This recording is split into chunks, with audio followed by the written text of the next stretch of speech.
Hello नमस्कार दोस्तों, एक बार फिर से स्वागत है आपके अपने यूट्यूब चैनल अखिल जीके ट्रिक्स पर। तो जैसा कि हमने अपनी पॉलिटी की पिछली क्लास में पढ़ा था 30 महत्वपूर्ण क्वेश्चनों को, तो आज हम उसी के आगे पढ़ने वाले हैं 30 क्वेश्चनों को। और ये एक प्रकार का रिवीजन रहने वाला है। ठीक है, अगर आपने हमारी पहली वीडियो को नहीं देखा है तो उसका लिंक डिस्क्रिप्शन बॉक्स में दिया गया है, आप वहाँ से जाकर उसको देख सकते हैं। तो स्टार्ट करने से पहले अगर आप हमारे इस चैनल पर नए हैं तो चैनल को सब्सक्राइब जरूर करें और बेल आइकन को दबाना मत भूलिए। तो चलिए स्टार्ट करते हैं आज का क्वेश्चन। तो क्वेश्चन नंबर 31 है, भारतीय संसद के दोनों सदनों के संयुक्त अधिवेशन का सभापतित्व कौन करता है, यानी अध्यक्षता कौन करता है।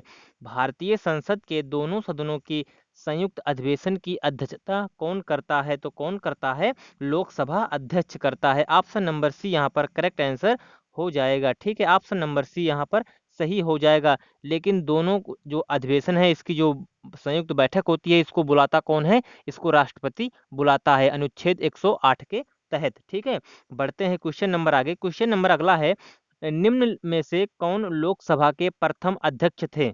निम्न में से कौन लोकसभा के पहले अध्यक्ष थे, तो कौन थे, जीवी मावलंकर, यानी गणेश गणेश वासुदेव मावलंकर थे। ऑप्शन नंबर डी यहाँ पर आपका सही आंसर हो जाएगा। ठीक है, ऑप्शन नंबर डी यहाँ पर आपका सही जवाब हो जाएगा। अगला क्वेश्चन है, लोकसभा में निर्वाचन होने के लिए न्यूनतम आयु क्या है। लोकसभा में निर्वाचन के लिए न्यूनतम आयु क्या है, तो लोकसभा में निर्वाचन के लिए न्यूनतम आयु है 25 वर्ष। ठीक है, 25 वर्ष। ठीक है, और राज्यसभा में, सॉरी, राज्यसभा में 30 वर्ष। ठीक है, राज्यसभा में 30 वर्ष।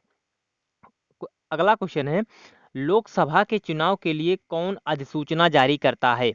लोकसभा के चुनाव के लिए कौन अधिसूचना जारी करता है, तो कौन जारी करता है, मुख्य निर्वाचन आयुक्त, सॉरी, मुख्य निर्वाचन आयुक्त सूचना जारी करता है। ऑप्शन नंबर यहाँ पर आपका बी सही हो जाएगा। ठीक है, यहाँ पर इसका सही जवाब हो जाएगा ऑप्शन नंबर बी। बढ़ते हैं कोई अगला क्वेश्चन, लोकसभा में कितने आंग्ल सदस्यों को राष्ट्रपति मनोनीत कर सकता है। तो लोकसभा में दो दो लोगों को राष्ट्रपति मनोनीत कर सकता है। ठीक है, और राज्यसभा में 12 लोगों को मनोनीत कर सकता है। ठीक है, बढ़ते हैं अगले क्वेश्चन पर, लोकसभा की अधिकतम सदस्यों की संख्या कितनी होगी। लोकसभा की अधिकतम सदस्यों की संख्या कितनी होगी, तो कितनी होगी, 552। ठीक है, 552 हो सकती है। ऑप्शन नंबर सी यहाँ पर राइट आंसर हो जाएगा। और वर्तमान में कितनी है, 545। ठीक है, बढ़ते हैं अगले क्वेश्चन पर। अगला क्वेश्चन है, राज्यसभा की गणपूर्ति यानी कोरम के लिए कुल सदस्य संख्या का कितना भाग होता है, तो कितना होता है, 1/10 भाग। ठीक है, ऑप्शन नंबर यहाँ पर आपका बी सही जवाब हो जाएगा। Option number B 1/10। ठीक है, बढ़ते हैं अगला क्वेश्चन की तरफ। तो अगला क्वेश्चन है, राज्यसभा में चुने गए सदस्यों की अधिकतम संख्या कितनी होनी चाहिए। तो यहाँ पर अधिकतम 250। ठीक है, अधिकतम 250। ठीक है, और वर्तमान में कितनी है, वर्तमान में 245 हैं। ठीक है, बढ़ते हैं अगले क्वेश्चन पर। तो अगला क्वेश्चन है, किसी राज्य में राष्ट्रपति शासन लागू होने की अधिकतम अवधि कितनी होती है। ठीक है, तो कितनी होती है, 6 माह होती है। ऑप्शन नंबर ए यहाँ पर इसका सही जवाब हो जाएगा, 6 माह होती है। ठीक है, बढ़ते हैं क्वेश्चन नंबर आगे। क्वेश्चन नंबर अगला है, भारतीय सेनाओं का सर्वोच्च कमांडर कौन होता है। भारतीय सेनाओं का सर्वोच्च कमांडर कौन होता है, तो राष्ट्रपति होता है यहाँ पर। ठीक है, ऑप्शन नंबर बी यहाँ पर सही जवाब हो जाएगा। ठीक है, बढ़ते हैं अगले क्वेश्चन की तरफ। तो अगला क्वेश्चन है, राष्ट्रपति अपने पद से त्यागपत्र किसको देता है, यानी इस्तीफा किसको देता है, तो यह किसको देता है, तो राष्ट्रपति उपराष्ट्रपति को अपना त्यागपत्र देता है। ठीक है, यहाँ पर ऑप्शन नंबर डी इसका सही जवाब हो जाएगा। ठीक है, बढ़ते हैं अगले क्वेश्चन की तरफ। अगला क्वेश्चन है, निम्न में से भारत का राष्ट्रपति किसकी नियुक्ति नहीं कर सकता है। निम्न में से भारत का राष्ट्रपति किसकी नियुक्ति नहीं कर सकता है, तो ठीक है, तो यहाँ पर आपका option number A right answer हो जाएगा। उपराष्ट्रपति की नियुक्ति भारत का राष्ट्रपति नहीं करता है। ठीक है, और बाकी प्रधानमंत्री, राज्यपाल, मुख्य निर्वाचन आयुक्त, इन सब की नियुक्ति राष्ट्रपति करता है। ठीक है, बढ़ते हैं अगले क्वेश्चन की तरफ। अगला क्वेश्चन है, निम्न में से किस अधिकारी की नियुक्ति राष्ट्रपति करता है? किस अधिकारी की नियुक्ति राष्ट्रपति करता है? तो ठीक है, यहाँ पर ऑप्शन नंबर डी यहाँ पर सही जवाब हो जाएगा। ठीक है, ऑप्शन नंबर डी यहाँ पर सही जवाब हो जाएगा। महान्यायवादी, नियंत्रक, महालेखा परीक्षक, निर्वाचन आयुक्त, इन सभी की नियुक्ति राष्ट्रपति करता है। ठीक है, बढ़ते हैं अगले क्वेश्चन की तरफ। अगला क्वेश्चन है, राष्ट्रपति के चुनाव में मतदान में कौन भाग लेते हैं? ठीक है, राष्ट्रपति के चुनाव के मतदान में कौन भाग लेते हैं? तो ऑप्शन नंबर यहाँ पर जो डी है आपका सही जवाब हो जाएगा। लोकसभा, राज्यसभा तथा राज्य विधानसभाओं एवं केंद्र प्रदेशों की विधानसभाओं के निर्वाचित सदस्य। ठीक है, ऑप्शन नंबर डी यहाँ पर आपका सही जवाब हो जाएगा। ठीक है, ऑप्शन नंबर डी यहाँ पर सही जवाब हो जाएगा। बढ़ते हैं क्वेश्चन नंबर आगे की तरफ। भारत के उपराष्ट्रपति का निर्वाचन कौन करता है? भारत के उपराष्ट्रपति का निर्वाचन कौन करता है? तो कौन करता है?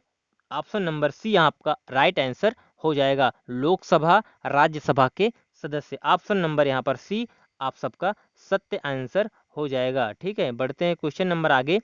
क्वेश्चन नंबर 46 है, सर्वोच्च न्यायालय के न्यायाधीश कितनी आयु प्राप्त करने तक कार्यरत रहते हैं? ठीक है, तो यहाँ पर ऑप्शन नंबर बी आपका सही जवाब हो जाएगा। ठीक है, ऑप्शन नंबर यहाँ पर बी 65 वर्ष। ठीक है, 65 वर्ष। बढ़ते हैं क्वेश्चन नंबर आगे। क्वेश्चन नंबर आगे है, सर्वोच्च न्यायालय की प्रथम महिला न्यायाधीश कौन थी? ठीक है, सर्वोच्च न्यायालय की प्रथम महिला न्यायाधीश कौन थी? तो कौन थी? ऑप्शन नंबर ए यहाँ पर राइट आंसर हो जाएगा। ठीक है, अब फातिमा बीबी। ठीक है, फातिमा बीबी। ठीक है, क्वेश्चन नंबर आगे की तरफ बढ़ते हैं। क्वेश्चन नंबर 48 है, केरल का उच्च न्यायालय कहाँ स्थित है? केरल का उच्च न्यायालय कहाँ स्थित है? तो एर्नाकुलम में स्थित है। ठीक है, ऑप्शन नंबर सी यहाँ पर आपका सत्य आंसर हो जाएगा। ठीक है, ऑप्शन नंबर सी। बढ़ते हैं क्वेश्चन नंबर आगे। क्वेश्चन नंबर अगला है, महान्यायवादी के बारे में क्या सत्य है? ठीक है, महान्यायवादी के बारे में कौन सा कथन सत्य है? तो ठीक है, तो कथन नंबर 1 है, वह संसदीय समिति की किसी भी कार्यवाही में भाग ले सकता है। बिल्कुल सही है, संसद के किसी सदन की कार्यवाही में भाग ले सकता है, परंतु उसे मतदान देने का अधिकार नहीं है। यहाँ पर दोनों के दोनों कथन सत्य हैं। ठीक है, ऑप्शन नंबर यहाँ पर आपका डी सही हो जाएगा। ए और बी दोनों सत्य हैं। ठीक है, बढ़ते हैं क्वेश्चन नंबर आगे। क्वेश्चन नंबर 50 है, भारत का सॉलिसिटर जनरल होता है, क्या होता है? तो ऑप्शन नंबर यहाँ पर आपका बी सही जवाब हो जाएगा।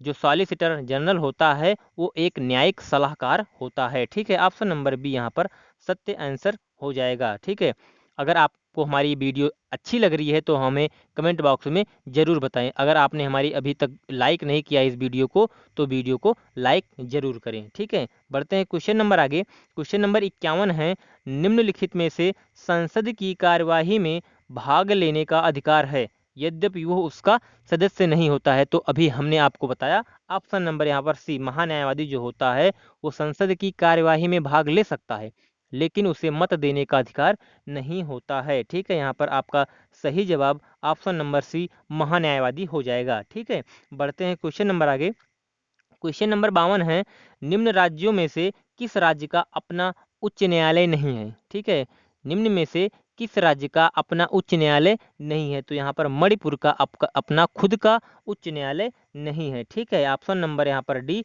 इसका सही जवाब हो जाएगा। ठीक है, बढ़ते हैं क्वेश्चन नंबर आगे। भारत के प्रथम चुनाव आयुक्त कौन थे? ठीक है, भारत के प्रथम चुनाव आयुक्त कौन थे? तो सुकुमार सेन जो थे वो भारत के प्रथम चुनाव आयुक्त थे। ठीक है, ऑप्शन नंबर बी यहाँ पर आपका सही जवाब हो जाएगा। ठीक है, बढ़ते हैं क्वेश्चन नंबर आगे। क्वेश्चन नंबर अगला है, मुख्य चुनाव आयुक्त की नियुक्ति कौन करता है? मुख्य चुनाव आयुक्त की नियुक्ति कौन करता है? तो कौन करता है? राष्ट्रपति करते हैं। ठीक है, ऑप्शन नंबर सी यहाँ पर आपका सत्य आंसर हो जाएगा। ठीक है, बढ़ते हैं क्वेश्चन नंबर आगे। क्वेश्चन नंबर अगला है, भारत में प्रथम आम चुनाव कब हुए थे? भारत में प्रथम आम चुनाव कब हुए थे? तो ऑप्शन नंबर सी यहाँ पर आपका सत्य आंसर हो जाएगा। ठीक है, 1951 में प्रथम आम चुनाव हुए थे। ठीक है, क्वेश्चन नंबर अगला है, भारत में पंचायती राज कब प्रारंभ किया गया? भारत में पंचायती राज कब प्रारंभ किया गया? तो ऑप्शन नंबर यहाँ पर आपका बी सही हो जाएगा। ठीक है, 1959।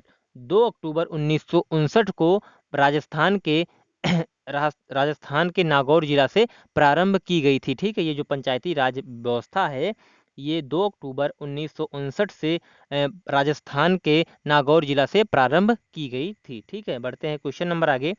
क्वेश्चन नंबर अगला है, भारत के संविधान का 73वां संशोधन अधिनियम 1992 के पारित किए जाने का क्या कारण था? ठीक है, तो यहाँ पर ऑप्शन नंबर ए है पंचायत राज को बल प्रदान करना। ठीक है, यहाँ पर ऑप्शन नंबर ए इसका सही जवाब हो जाएगा। ठीक है, बढ़ते हैं क्वेश्चन नंबर आगे।